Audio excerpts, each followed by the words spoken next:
ici, dans les centres ressources, on est vraiment focalisé sur la personne et pas la maladie. Je suis Isabelle Devézard, donc j'ai fondé ce centre avec une autre personne et aujourd'hui j'en suis la directrice. Donc on a ouvert en novembre 2019.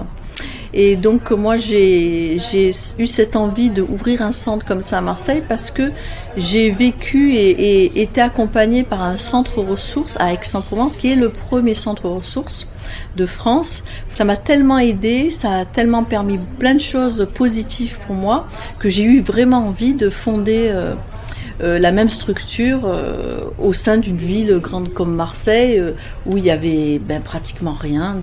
Alors, pour cette séance de sophrologie, je vais vous inviter à centrer sur la personne, non seulement le malade, mais aussi les aidants, leurs proches. Les bras qui peuvent se relaxer, les avant-bras. Avec deux pôles, le pôle mieux-être, où là on va avoir un panel d'activités individuelles et collectives.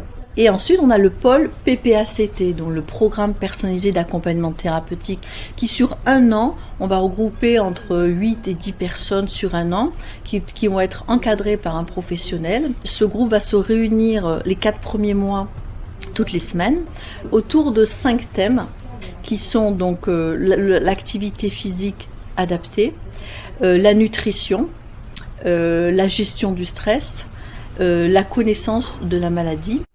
Merci Soline, merci tout le monde. Les personnes qui viennent ici sont des personnes qui sont soit en traitement, donc atteintes du cancer, quel que soit le cancer, ou qui viennent juste de l'avoir, c'est l'annonce du cancer, donc c'est un moment difficile, et ou des gens qui ont fini leur traitement, mais qui sentent qu'ils ont un besoin réel d'être accompagnés parce que c'est compliqué. Un cancer, c'est un tsunami, quelle que soit la densité du cancer, c'est un tsunami. Les études scientifiques qui ont été faites, dont les résultats sont sortis en 2020 sur notre accompagnement spécifique, démontrent qu'il y a non seulement une meilleure qualité de vie pour les gens en traitement, et non seulement une baisse de la récidive.